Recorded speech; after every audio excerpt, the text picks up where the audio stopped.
All right, we're on. Thank you so much, Doug. I appreciate all the birthday wishes from you guys. Okay, so I think of aging as unlocking the next level on a video game. So today I unlocked level 47, and I can tell you it has been the craziest kind of year. I was just so on the first of every month, I sort out my monies from the last month. So I look at, what income came in, what I spent, all the different things, put things in the right places, set aside money for taxes, et cetera, et cetera. So I just did that yesterday on the first. And I was like, whoa, I have already hit my annual goal for my business. And it wasn't even, it's just Q4 starting now. So knowing me, because I'm not that big of a workaholic, what I would tend to normally do is be like, I don't have to do anything for the rest of the year. And that sounds amazing, except that I know that that's not why we're here. I think that we are here in this lifetime, however many days we get a chance to be alive, we are here to serve and to give and to grow.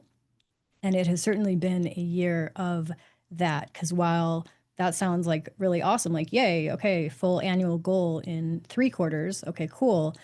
There's also been so much stuff this year. I myself, some of you guys know, had some pretty crazy health diagnosis earlier, got that handled, but that was pretty scary to hear that news and to have to go through and then to make like a ton of lifestyle changes. Um, dear friends of mine are going through stuff like that right now with different diagnoses in their families or for themselves, and it's just a lot. The political climate these days, there is everybody's all over the place, and like to me, I choose very distinctly and very deliberately not to participate in that because I just see it as so divisive and ultimately not all that helpful, I think. And for those of you that are into it, like that's cool. I celebrate that for you. It's just not what I choose to focus on or where I choose to put my attention. Um, so, like, it's been a crazy year already, and we now have 3 months left. And I was thinking about, okay, I'm like, okay, I'm 47 years old now. I'm going to write down 7 things that I would like to share with you guys.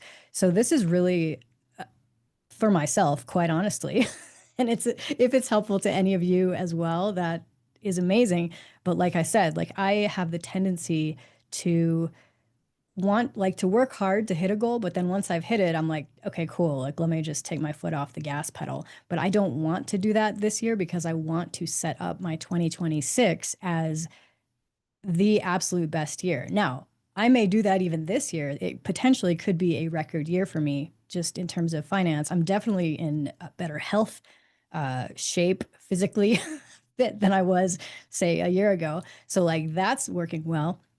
But there's just like all this stuff. So just know that I'm speaking to myself as much as I'm speaking to any of you. And by the way, thank you for being here. I was astounded by how many people registered for this thing. I was kind of like, maybe there'll be a few people, we'll hang out, we'll see what's going on with everybody, and it'll be awesome. There's way more than that registered and that are in here. So huge thanks for taking just a little bit of time out of your day to hang out on my birthday. Okay, so here is point one. This is all about keeping momentum through Q4 to set up 2026 as your potential best year ever. First and foremost, let's talk about our mindset. Now, I know people are in here from all different walks of life. A lot of you are traders, a lot of you are entrepreneurs, a lot of you are coaches and speakers and writers and like all the different things that I have done, because that's obviously who I attract as my audience. So you guys are all from all those different things, and that's awesome. So all of us, though, regardless of what your career is, what your goals are, whatever, we could use a little mindset reset. Here's the thing. I don't want to look at Q4 or let's say the holidays or New Year's as the finish line. And I'm going to invite you not to look at it that way either. Instead, let's look at it as a launch pad because really it truly is about setting ourselves up to win going forward, as opposed to just like, I don't know, just moseying along into like the end of the year. I don't want to do it that way this year. I certainly have done that sometimes. Thank you, James. I appreciate it. I love all these birthday wishes in the chat. Thank you. Thank you. So many people treat Q4 as like a winding down of the year, but really what we can do is create the tone and the vibe and truly the momentum. I'm a big, big, big fan of using things that we can learn from the real world and then applying them in different ways. For instance, the laws of motion. This idea that when something is in motion, it will continue in motion until a force acts on it that can change that path. Thank you so much, Bonna. I appreciate that.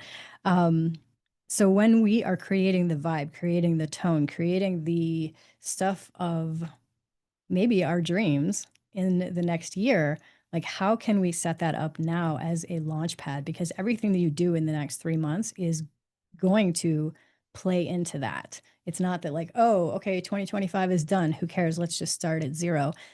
Yeah, kind of it starts that way at the new year.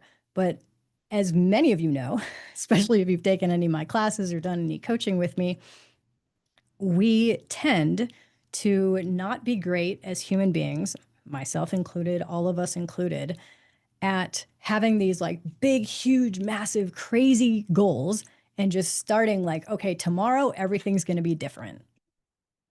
Why? Because our brains aren't meant to work that way. We have this thing in our brain called the amygdala that when any time we create change, the amygdala is like raising its hand and being like, that's not what we were expecting today. We don't want to do that. So that's why most people at the beginning of the year, when they say, hey, I got all these New Year's resolutions, I'm going to go to the gym every day and I'm going to lose X amount of pounds and I'm going to eat this and do that and blah, blah, blah, whatever else, that maybe lasts a few days, maybe lasts a week or so. But most of the time, for most of us, there's a kind of settling back into what is normal for us. That's called our comfort zone. That's where our amygdala can just be like, okay, like we're back to normal. Even if back to normal sucks, even if it's miserable, even if it's like you don't even like it, your brain thinks it's normal, so it wants to go back to that. So the reason I'm saying all this is because if we can take small steps now to work our way up, then on the 1st of January, we don't have to be like, okay, I'm changing literally everything.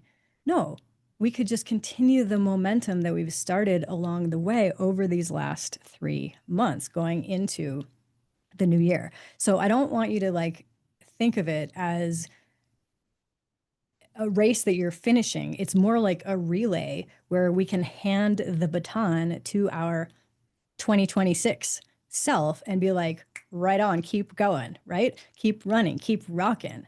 So that's number one, is thinking of Q4 as the launch pad, not as the finish line. Number two, clarity over clutter. I just had this conversation with one of my coaching clients, and they had, I don't even know, like 46 different goals that they were like, okay, like, we want to work on this and I want to work on this and da da da da da da. I'm like, all right, let's bring it in and focus. Bettina, tell me more about what you're talking about. So clarity over clutter. If we have all of these different things, what does that do? All that does is just splay out our attention all over the place, and we don't have a lot of like power to actually put toward a specific important goal.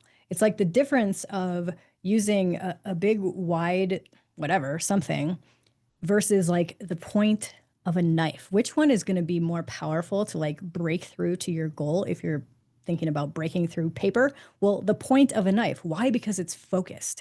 Why? Because all of that potential energy is like, let's go. So instead of having all these different billions of things, and I'm not saying you can't, thank you. um, I'm not saying you shouldn't have multiple goals. I think that it's great to have goals in all aspects of life. But in terms specifically of this last 3 months that we have, Q4, what is like the one important, biggest, best, baddest, most amazing thing that, like, you know what, if I could just do that, that would be pretty awesome. And I'd love to hear from some of you. There's a whole ton of people in here. So, welcome to those of you that have joined since I started. I would love to see some of your goals for Q4. Like, drop into the chat. What is one thing, not 46 things, what is one thing that you would like to focus on in this next 3 months? And I'm not even saying you have to like complete it. I'm just saying, what is the one primary focal point? Kind of like when we take, I don't know if you guys did this as kids, but I was apparently an asshole and I was, we would try to fry things with magnifying glasses, like taking the sun and trying to fry an ant or whatever. But that's what I'm talking about. It's like that power that can all come together so focused that it actually can create some fire. Okay, what else we got? Drop these in the chat, people. This is going to be interactive. Okay, so sell my course. Heck yeah. Make some monies in this last quarter. That's great. What else we have? Hire a VA to help me book speaking gigs for 2026 and book speaking gigs, not just hire her. Yes, like that is the point, to get on stage and to be speaking. That is awesome. What else we got? I'd love to hear from some others of you. Let's see. There's so many great people in here. Beautiful, beautiful, beautiful. Okay. Let me make sure I got all that. Oh yeah, this is important. Cut out the shoulds. Well, I should do this. I should do that. I should blah, blah, blah. Can we just let those go? And instead of all of that extra noise and chaos of like shoulding on yourself, let's just focus on what matters most. Okay, opening a new well, okay, that sounds amazing. Opening a new company on marriages and music. Love it. Uh, Here's the thing. You might want to write this one down. Momentum comes from simplicity, not overwhelm. Momentum comes from simplicity, not overwhelm. It can be, especially if you're anything like me, it can be very exciting to have a lot of different things going on. I tend to enjoy that about the way that I work and the businesses that I have created. Like, there's a lot of different moving parts at any given time. And I'm a solopreneur. I don't have a team that's like doing all these billion of things. So while I find that energizing, not everybody does, first and foremost. And I know that even within any one of those businesses or within any one of those companies, my momentum is going to come from simplifying. If there's one thing that I do with my coaching clients that is, regardless of their goal, regardless of what challenge they're working through, regardless of anything, it's like literally helping them simplify the steps to take to get to where they want to go. Because a lot of people come in and they're, as I said earlier, they have like a billion different things that they want to do, or even if it is just one thing, like they're all over the place in terms of actually getting there. I'm like, okay, we can cut out like most of that and just keep it so simple. So momentum comes from simplicity, not overwhelm. That leads to our ability to have clarity over clutter of like a whole vision board of, 1,000 things that we would like to create. Number 3. Oh, this one is so good. I always write all these notes beforehand and then I like, oh, what's next? Whoa, okay, that one is awesome. Energy management over time management. This is so absolutely crucial for any of us that are high achievers, any of us that want to like do awesome stuff in the world, any of us that want to make a difference. Yes, we need to manage our time to an extent, But it is much, much, much more important to manage our energy within that time. You've heard the phrase, I think it was maybe Ben Franklin that said it. It could not be. People misattribute quotes all the time, so who knows? But I think it was him or somebody like that that was basically like, listen, we all have 24 hours in the day. And if you have at least some semblance of balance in your life, you might like to get, like I do, I like to get 8 hours of sleep. I like to work for about 8 hours, and then I have 8 hours of like whatever else. So here's the deal though. You absolutely cannot finish strong 2025 if you are energetically depleted. So I would rather you shift your focus from like, oh, I need to manage my time and I need to do all this, which like, yes, there is that. I'm not saying it's not important, but if you haven't managed your energy first and foremost, I would rather have you focus on that because that's going to give you more of the oomph to get into that momentum that we are talking about. So, how might you do that? One thing that I do is daily rituals. Now, I am not a super early morning person, and I do not believe in the like, you have to get up at 5 a.m. to be successful thing. That's not even true. All right, let me just like throw that out right now.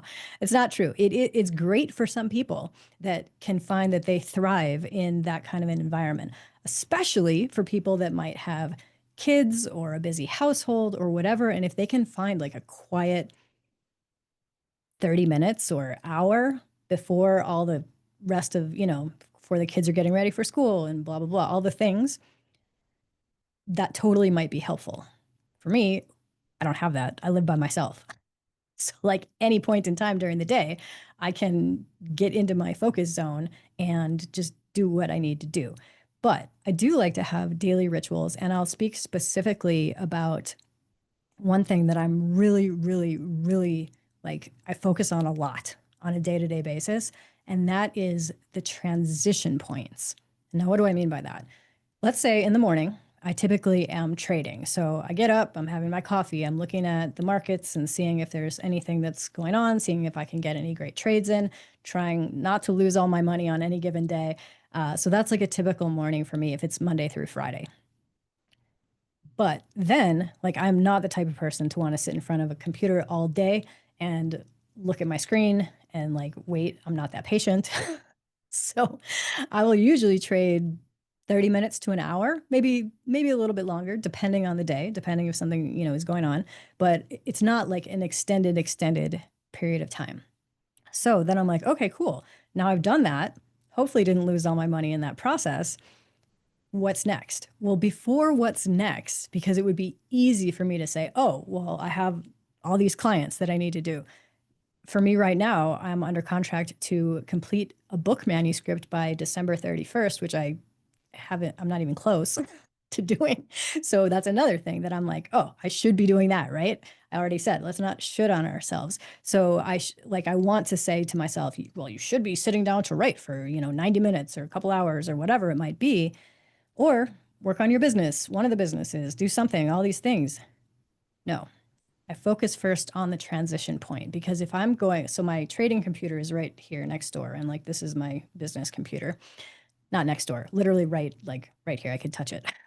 So if I'm looking at that and I'm sitting over there and I'm like focused on that, I actually need to physically get up, move around, do something to give myself a transition period into the next focused work phase. Because I have found that I am not great if I try to go from like high intense focus thing immediately and directly into the next high intense focus thing. So some of the transitions that I might have, I might go make myself breakfast. And that could be a little transition time where I'm just going to be like, okay, let me like think about the rest of my day. What are some of the goals that I want to do? I might drop in like while I'm having breakfast, I might be chatting with my AI, my AI project managers. Like I don't have any real staff, but I have a lot of AI people, let's say, not people, but whatever, bots, I guess you would call them. So I might like check in with that. I might go for a workout. So I'm actually physically moving my body and like getting completely out of this room, out of my office space, out of that mindset, and like totally do something else. I might go for a walk outside, even better to like get out of my house, get some sunlight on my skin and in my eyes so that my circadian rhythm is working well. Because it's real easy for those of us that are introverts, first of all, and hermits and like quiet and don't love hanging out with a lot of loud people, uh, to just stay in your house all day. But that's maybe not the best thing for you. So Doug says, ooh, that really helps focus transitioning. Yeah, to me, it is the deal breaker. Like if I don't set up my transitions in my day, I'm not going to have that good of a very productive day. If I do set up my transitions in the day, that leads into everything else like going better. So it's super, super important. So that's how I mostly manage my energy. Now, there's lots of other stuff that you can do. You could have a little journaling session. You could just have a quick meditation. And it doesn't need to be, some of you like a more formal practice of meditation, but it doesn't have to be that. It could literally be just a few minutes, closing your eyes. Maybe you listen to something, or even just go to YouTube and like type in meditation and just find something that you can like settle into so that then you can come back out of that a little bit renewed, a little bit refreshed, or maybe a lot, even better, to get onto the next thing. So again, that point 3 is energy management over time management. Let's move on to number 4, and I'm going to take a sip. Okay, number 4, consistency beats intensity. Now, this one is 100% directed to me being like, Knis, listen, consistency beats intensity, because my typical way of doing things is to just time block the crap out of something, like give myself a bunch of hours to do it, and then just do it all in like a day. Well, the problem that I found is that I can't necessarily write like a 70,000 word book in a day. Like, I don't know that that's possible. So it's been a shift for me to think about the consistency of writing daily instead of like, okay, let me just set myself a deadline. I know that I'm going to rock it. And like, Doug, you get this because we've talked about this many times. There is this idea that some of us have that we kind of get pumped by that level of focus required when we have, some might say, procrastinated, or others might say just done other things in the meantime until like the actual thing. And listen, guys, I have done that my whole entire life. I used to like, I didn't do most homework. So I was like a horrible, horrible student all throughout school. But when I actually would do my homework, the way that I would do it is I definitely wouldn't do it the night before. I would, like, if I had a big paper due or a big assignment due, I would set my alarm clock to wake up early the morning that it was due, knowing that I would be just like so focused because I had to be. And then I would do it and it would get done. So I then learned to rely on that pattern. Well, now, like I said, writing a book, you can't do it in one morning, waking up early with your alarm clock. Just doesn't work that way. So I want you guys to look at what is going on in your world right now, in your life right now, and think, where could I bring more consistency as opposed to just intensity? I find the same thing in my trading because, like, every single day I come to the markets, I want to make all the money, like every day. That's intensity. That's not that helpful. Consistency is way, way, way more. So here's the reality. Like, we don't want to, earlier I was talking about like making it a relay race as opposed to a finish line at the end of this year. We don't want to burn out basically because we've just been so intense. Oh my gosh, we got to do all this stuff to get ready for 2026. Like, yes, we want to get ready for 2026, but let's do that consistently over super psycho intensely. So again, building like sustainable daily actions. I know that if I can write like an hour a day, I have a pretty decent idea of how many words I can write in an hour. So I'm like, okay, cool. If that's how many, hours it's going to take, and then obviously I need time for revision, et cetera, this is what it's going to look like. Okay, I need to time block and then manage my energy so I actually can show up like ready to go, having transitioned into the space of like putting my writing hat on now. This is what we're doing. And oh, yeah, I wrote 20 minutes a day of focused progress beats 2 weeks of frantic December hustle. Now, you guys can definitely check in with me at the end of the year and be like, okay, like how many days did it actually take you to write your book? Because my guess is that just knowing myself and being honest with you all, even if I set myself up to write every day from now until the end of the year, it's probably not going to happen. And probably in December or late November, I'll be like, ooh, okay, we got to actually go here. And I'm sure that I will spend more time on that. But again, if I can manage my energy accordingly, manage my focus accordingly, we're good to go.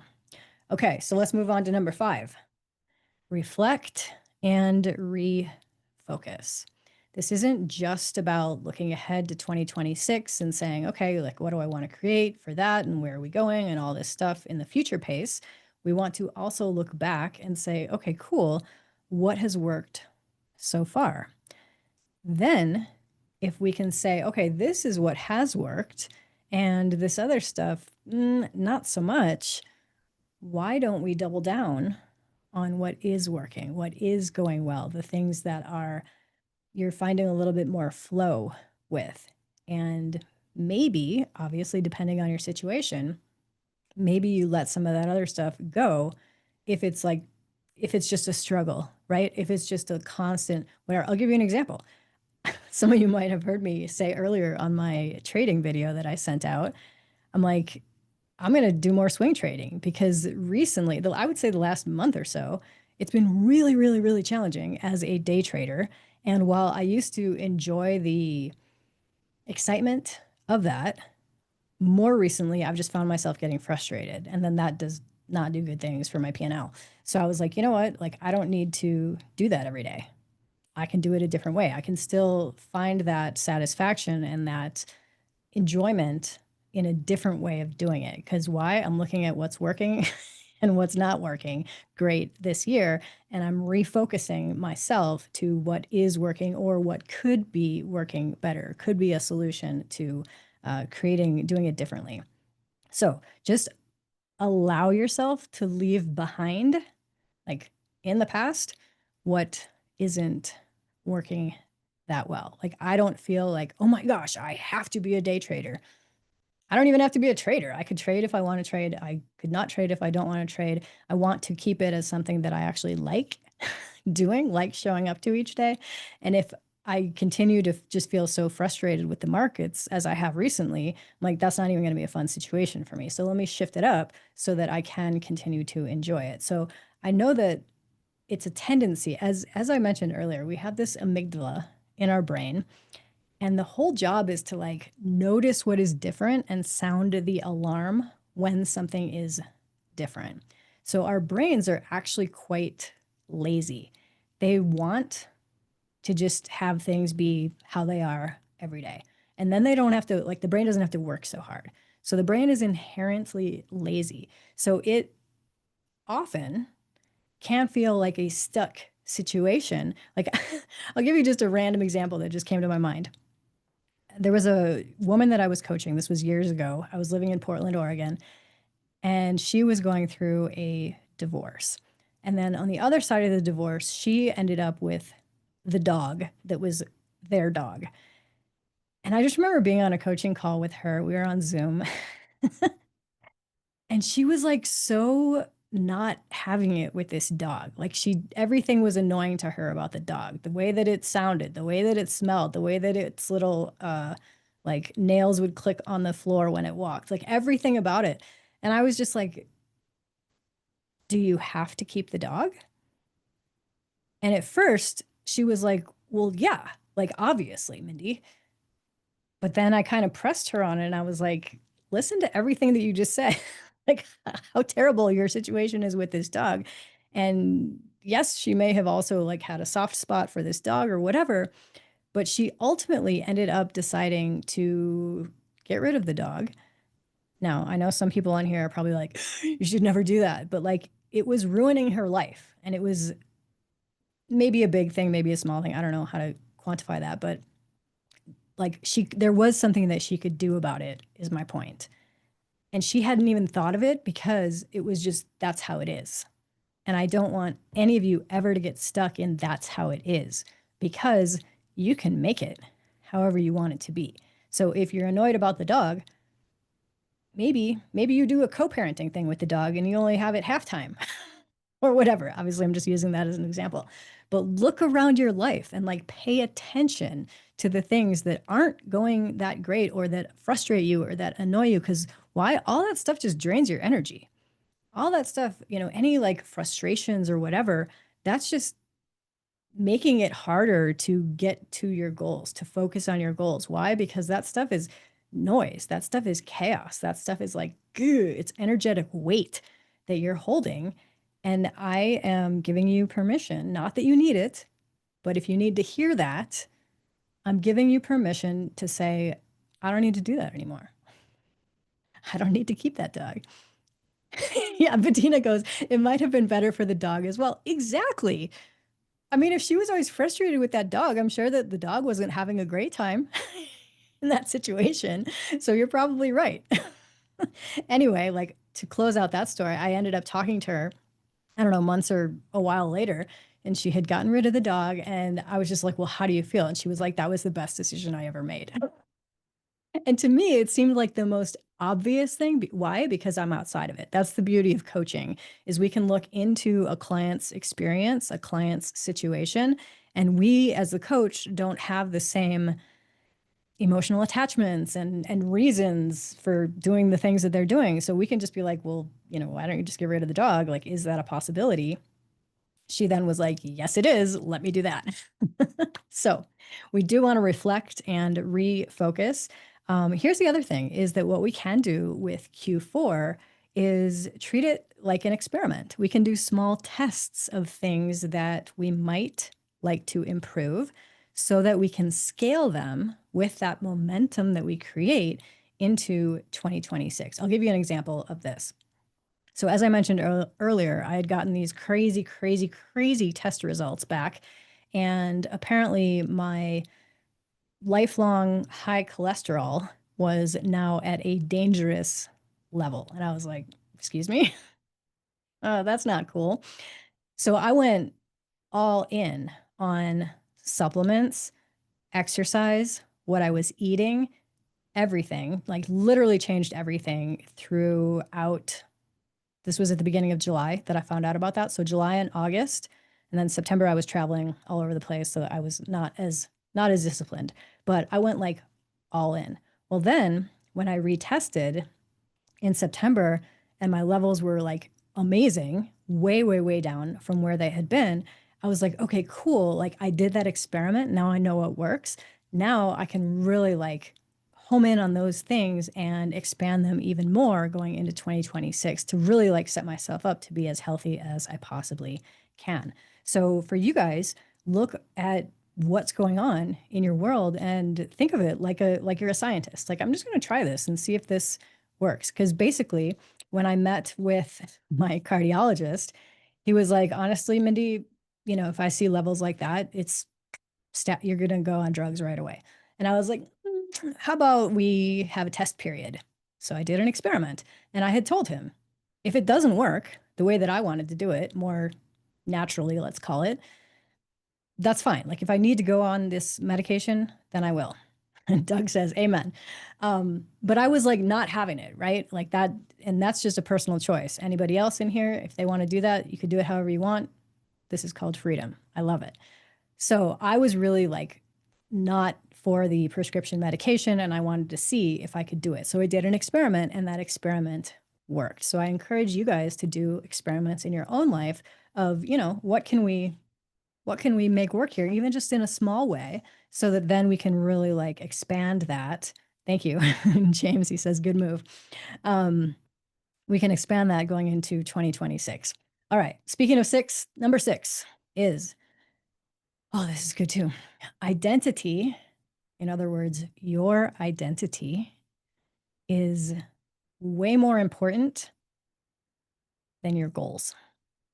So I would rather have you think about who it is you need to become to meet that goal, as opposed to just saying like, I'm going to willpower my way to that goal.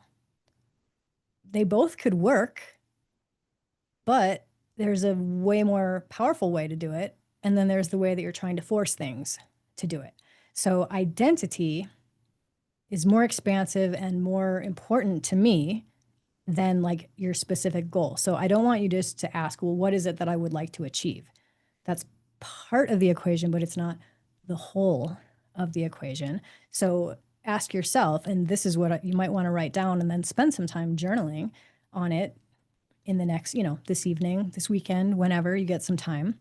Who do I need to become to achieve that goal?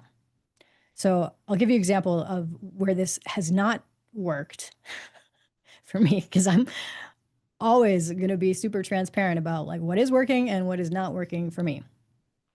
When I first started trading, learned how to do that a number of years ago, and I was like, like I get this. It makes sense to me. Like this is easy in a sense.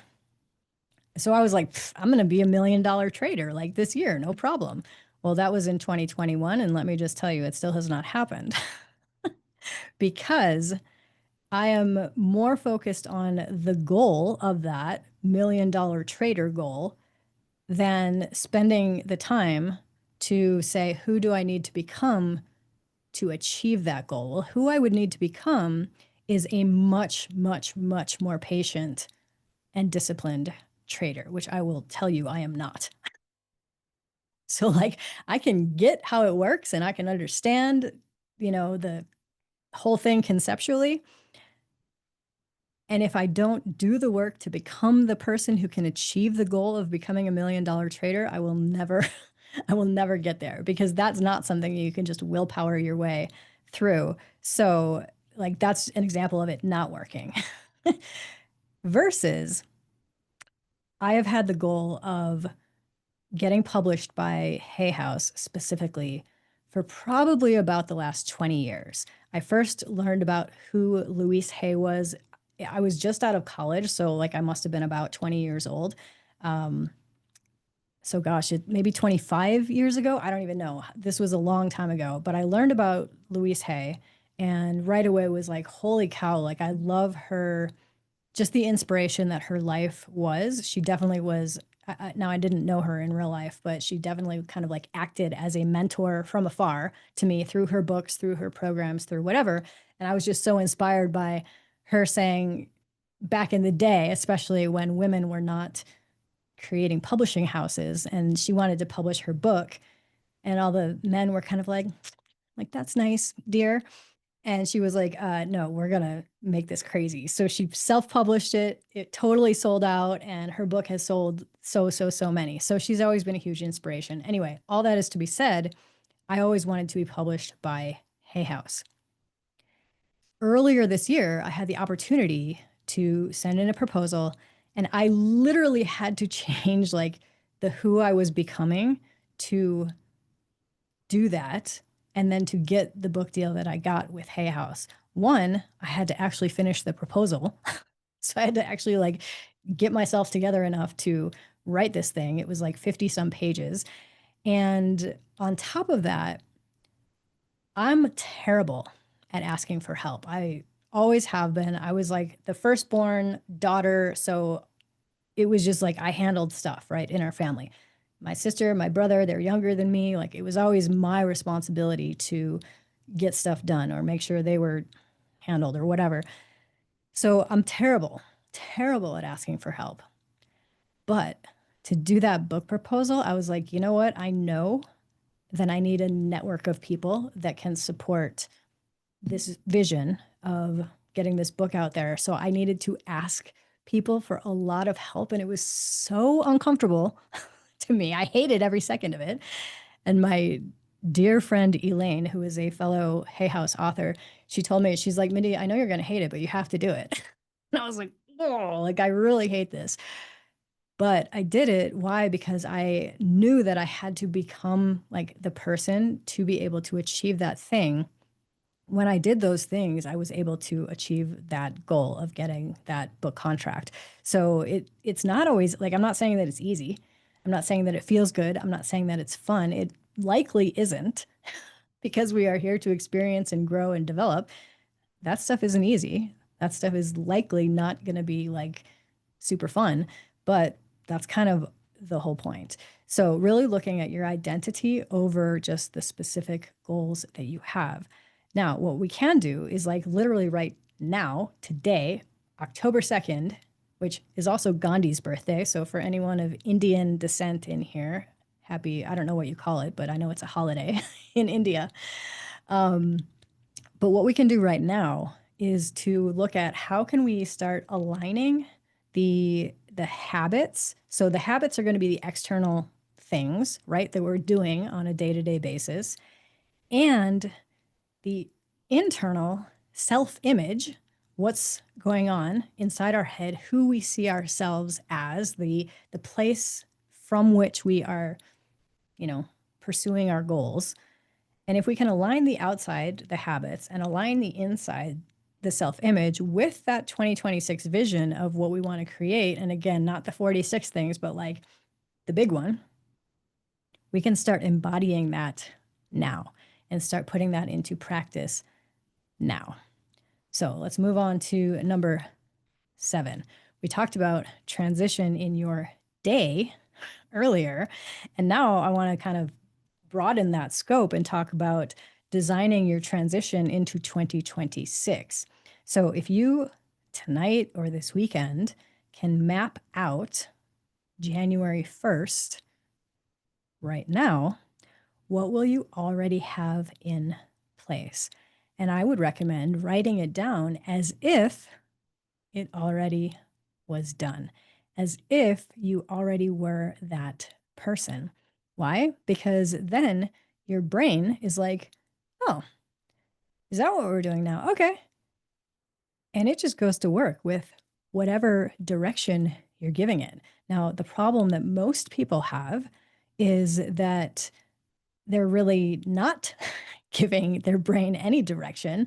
So their brain is being directed by all of the other craziness out there from social media and news and whatever else is happening. And that's like directing us. Stop that. That's not that helpful. We want to be in charge of directing our lives, directing our energy, directing our attention. What are we going to place our attention on? How are we going to pay, or what are we going to pay attention to? Because that's the stuff that is going to create a completely different future reality than what we have today. And I mean, literally, like looking around you on October 2nd. This is a post-it that I always keep on my desk. It just says, create the reality you want. Now, many of you have heard this because I talk about it again and again and again, but this is the power of very, very simply directing your focus, directing your attention instead of going on autopilot and just letting whatever other, distractions you've got going on in your life, like direct it for you. We don't want to do that. We want to be the captain of our own ship. We want to steer the course toward those goals, toward those dreams, toward those visions of the reality that we want to see in our physical existence, next year, next month, etc. So, mapping January 1st now. Then, if you plan the first quarter, so January, February, March of 2026, while you still have the momentum from this year, and I'm not even talking about like doing all the things, I'm just saying like put a plan in place, give your brain some direction so it knows what you're going after. It doesn't have to guess, or it doesn't have to get some other weird vibe from whatever else you're letting in and, get yourself into like the squirrel, like shiny object situation of like, oh, it's this, oh, it's this, oh, it's this. Blah. No, focus and keep that going in. Then what you'll be able to do is you'll be able to show up come January 1st already in momentum while most other people are just writing their New Year's resolutions. And then, like I said, those aren't ultimately that helpful because anytime we try to create this massive change in our lives, our amygdala is like, yo, no, we are not doing that. Go back to how it was. And as I said earlier, even if you don't like how it was, your brain is still going to say, but that's what I know. That's comfortable. That's where I want to be. And it will do everything in its power. Everything in its power. Now, most of this is unconscious. So you're not doing this deliberately, but your brain will be like, get me back into my comfort zone. So that leads to self sabotage. That leads to all kinds of different things that our brains will, basically hijack our progress and be like, nope, this is too uncomfortable. We're going back. We don't want to go back. We want to go forward toward this, the reality that we want. So we have to get clear about what that reality is. Okay, let me close this section of it. And then I want to tell you guys what my focus is for this next few months. I don't want you to treat Q4 as the last chapter of 2025. I want you to think of it instead as the prologue to 2026. Like, this is the introduction. What are we going to be talking about? What are we going to be doing? What are we going to be focusing on? Treat it like that. Get into like a little bit of that momentum.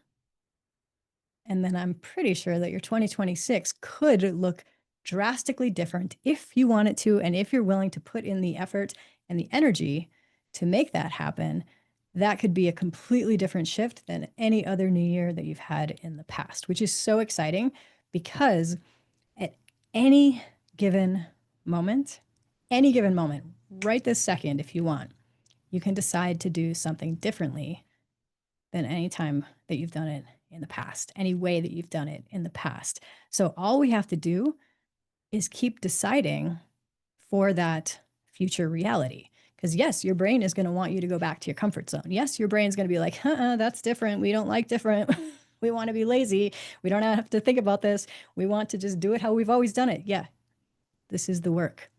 This is the training, like going to a gym. You are not literally, but you are exercising a muscle of this is how we're doing this now. This is how we're going to do it again tomorrow. And then again and again and again to go with that consistency. So let me tell you, actually, let me hear from you first. Let me take a sip of water and let me hear from you.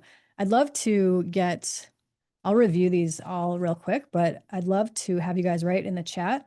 What's one thing that you're going to take away from this call? So my first thing was a mindset reset. Q4 is the launch pad, not the finish line. Number 2 was clarity over clutter. Pick a goal. You guys know that the word priority did not used to be plural. The word priority the root of that word was a singular word. So there was only one priority. In other words, the most important thing. Today, we have priorities, lots of them. Throw most of those out. Focus. So clarity over clutter was number 3. Number 2. Number 3 was energy management is more important than time management. Number 4, consistency beats intensity. Number 5 is about reflecting and refocusing on what worked, what didn't work. Number 6 was identity is more important than goals. In other words, who do you need to become to achieve that thing that you are hoping to achieve in the future? And number 7 was designing your transition into 2026 instead of just waking up on January 1st and being like, okay, what are we doing this year? So drop into the chat, which one of those are you going to take forward with you or do something about? in the next few days. Ideally, it would be great to just jump right into this stuff. Energy management over time management. Yeah, that's a big one because everybody is always talking about their time. I don't have enough time, et cetera, et cetera. And it's like, we all have the same amount of time. How are you managing your energy? And, I look at people too. Now, granted, I always feel like I have kind of an easy pass because I don't have children. I honestly don't understand how anyone that does have kids like gets anything done. I'm always impressed with you guys. Uh, but that being said, I still like I have a lot going on. I have different businesses that I'm running, different people that I'm coaching, different things that I'm working on. There's a lot. And how do I manage that? It's, yes, a small bit about time management, but it's mostly about energy management. Okay, let's see. 2 and 6, clarity and identity. Amazing. Another identity. Who is the person I need to be? Amazing. Okay, cool. So here's what's coming up for me, and I'll just end with this. We'll wrap it up at the hour. I have tried, and some of you guys know this because you've been in the Lucra world, the Lucra sphere for, I don't know, decades, a long time now. Many times over the last number of years, I have attempted to extract myself from business coaching. Like, I have done a lot of programs where I've taught people how to start a business or how to become a coach or how to become a speaker or like how to do a business online, how to create courses. Lucrative Courses is one of my programs. So I've taught people a lot of stuff like that. And that all that stuff is what I'm throwing into like the business coaching world, if you will. And I always think to myself, you know what? Like, that's not really my main thing. My main thing is teaching people about their mindset and teaching people about heart coherence and teaching people about getting clear on what their purpose is in this lifetime on this planet, and then like helping them go to that. Now, the business coaching piece just kind of like came out accidentally from that process. I'll tell you exactly how it happened. When I started doing Heart Path retreats back in 2011, I was teaching people like, here's how to figure out, to get clear on why you're here, right? What is my purpose? What am I here to do? What is my reason for being, as they say in Ikigai? So I was teaching people that. And a lot of people would go through that program and then they'd come out of the 2.5 day workshop and they'd be like, I think I kind of want to do what you do. I'd like to be a coach. I'd like to have my own business. I'd like to work with people and help people and, do all this cool stuff. Where should I start? What should I do? And I never had a great place to send them to or to, suggest to them because I had made it up myself. I didn't like go to a program. I didn't have a mentor, none of that. I just stumbled stumbled my way through it for sure. But like I didn't have a good suggestion for them. So I was kind of always like, okay, like good luck with that. But obviously that's not very helpful. So it was after hearing that a few years in a row that I was like, maybe I could just put a program together to talk about what I did and also like what not to do, the lessons I learned, the mistakes that I made so other people wouldn't maybe have to go through them. So that's what started out as Core Coaching Academy. I was teaching people how to create a coaching business. But then right after that, I was kind of like I want to get out of that world. Like I don't see that that's my main thing. But I say all that to just emphasize how many times over the last number of years I end up getting pulled, drawn, whatever you want to call it, back into it. Why? Because there are so many people out there that have these beautiful, lovely, great, passionate visions.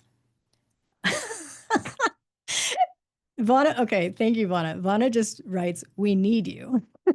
And that's like kind of what I was getting to is that like I just keep getting the questions about that stuff. And I keep getting the like people that are maybe struggling and like, well, I don't know how to do this or like, what should I do with that? And I'm always willing to help them and be like, yes, like, let's build your idea. That's awesome. My favorite thing in the world is when somebody comes to me and they're like, I have an idea. And I'm like, awesome. Let's build it. Let's go. So, all that is to say, earlier this year, not that long ago, actually, like within the last couple of months, I myself was moving all of my stuff into a new software system, new programs, new everything, and like migrating a bunch of my stuff. Most of you guys, if you've taken my course, you know that because your course was over here and now it's over there. So, like, you saw the emails, they're in a new place now. And with that software, I was like, huh, I have the opportunity to put all of the stuff that's working for me into a framework and then basically just have people buy that software with all that stuff already put together. And I was like, whoa, okay, this is amazing because I wish I had that when I started because I didn't know what the heck I was doing. I didn't know the first thing about anything. I didn't know how to build a website. I didn't know how to do a teleseminar, which was what they did back then, not webinars. I didn't know how to do anything, write a newsletter, whatever, like nothing. And today, I feel like there's a ton of stuff that I can pull from my own experience for three different groups of people: authors, speakers, and coaches. So I have the cred in all of those. I now have a book deal with Hay House. I've also had two best-selling books on Amazon previously. One of them's right there, which a lot of you guys are co-authors. So that's the author part. The speaking business, when I met my husband, Sean, he and his business partner were doing approximately like 100K-ish a year. And I came in there and I was like, why are you guys doing all this inefficient stuff? Let's completely change everything. And I basically took over the operations of that. And then that turned into like a 500K business. So like I've done it for the speakers. And then the coaches, I've done that too. Like I've had lots of you guys actually have come through either Core Coaching Academy or Lucrative Coach and have gone on to then do really cool stuff like sell out your programs and work with people and speak on stages and like do all this cool stuff. So I've got all this like knowledge and expertise and experience. And I was like, okay, what if I just throw all of this together into the actual software that people need and not charge very much for it? Because what I found in talking to some of you that are on this call, you guys, especially if you're early stage and maybe you're not making as much money yet in your business, you're paying way, way, way, way, way too much for your software solutions. Now, it's important to have that because you need things like a mailing list, you need things like a website, all that stuff. But a lot of you are paying way more than you should, especially based on how much you're currently making. So I was like, okay, if I can bring down the cost for these people and elevate their resources in terms of having access to me and my experience and the community, how cool is that? So then here's what I did. As I told you earlier, I suck at asking for help. So I was like, authors, speakers, coaches, we can add in course creators, that's more C. So basically ASC. We could call that ask, like ASK, but spelled different. And the whole point of this network will be to not do it the way that I did it and feel like, oh, I need to figure it out all by myself. Oh, it's going to be so hard. Blah, blah, blah. And so I'm creating this ask network for specifically those people: authors, speakers, coaches, course creators, giving them the software that they need through this network and creating a resource for them where they're going to have everything that they need to build their dream, to build their vision of what they're wanting to create for their coaching business, their speaking business, their book writing business. A lot of people like that. We all want to do all those things, right? We want to speak on stage. We want to write books. Why? Because there's something inside of us that is dying to get out to the world. Your message, your purpose, your meaning for being here. It's like that's all just potential energy. And we want to get it out into the world. So it's been an hour. I absolutely adore you people for hanging out for an hour with me, spending my birthday evening with me. You guys will hear much more about this coming author, speaker, coach network. The software is called Lucra Pro. I'm really, really, really stoked about it. I have a few of you already kind of starting in that process, and I'm really excited just about the potential that that has to be able to maximize people's goals, dreams, give them the resources and the software that they need to be able to do that. Okay, as a final note, I just would love for you to drop into the chat